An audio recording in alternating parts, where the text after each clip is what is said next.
Leadville is the granddaddy of them all because the track is probably the most challenging ski-joring track. The jumps are the highest.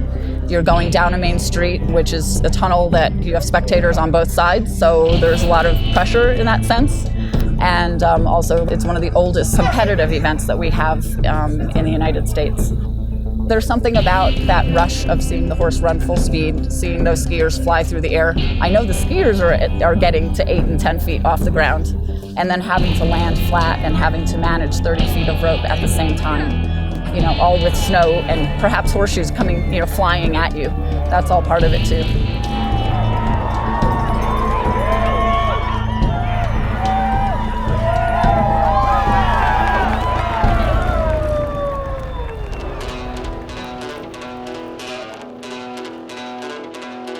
So the reason we decided to host the Skijoring races this year for our first time was our community has been putting on a chariot race event for 37 years. The racer participation had started to dwindle to where, you know, we still had the crowds, but we didn't have the competition. And so we looked at this sport, Skijoring, to fill that void.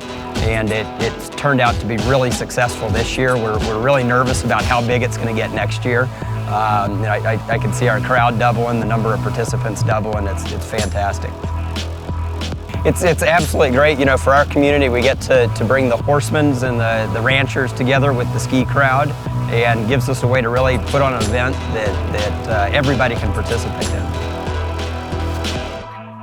Well, the biggest contrast between Leadville and Saratoga is going to be Leadville is probably one of the oldest races. I believe this is their 68th race. And Saratoga, on the other hand, this is their first year doing skijoring. I think they kind of caught the spirit, caught the fever. There's this kind of rebirth of skijoring. I think to anybody who's watching the sport that this is truly a team of three. It's the horse, the rider, and the skier.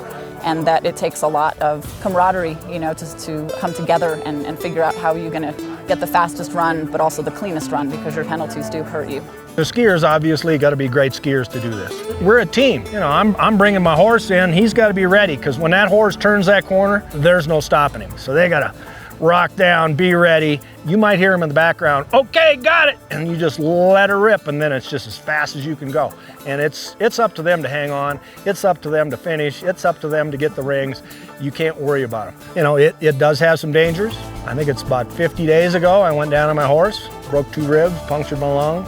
They hauled me off in the ambulance, as they did a couple of guys today. I think one guy had a broken arm, and so it's wild and it's dangerous and it's real. It's the real thing. Once the horse gets on the track, it's done. You don't have time to think about it. This was my first time skijoring. After I started investigating a little bit, I saw that it was going to be more intense maybe than anticipated. It certainly was. Once I got out there, things moved very quickly. There's a whole lot of variables to account for. You got jumps, you got turns, you got rings you got to pull off of little magnets hanging on the course. And not only that, but you got a lot of snow flying in your face from the horse in front of you. The thing I think is neat about it is we do a lot of horse events, and we do them with our other horse buddies, and so this gives us a chance to enter and compete with some other people that we normally don't get to do that with. You know, you got to have, from what I see, you got to have a skier that can handle a lot of speed and some jumps, and you definitely got to have a horse that can run. I mean, it's over before you know it, and you feel like you're going through all of this butterflies and stuff, and then you get done and you go, why was I so worried? But you know, it's just part of it. A lot of people will say, are you ready? It's like, no, you're never ready. It's just your turn. You just go. It's just your turn. Get in there and go.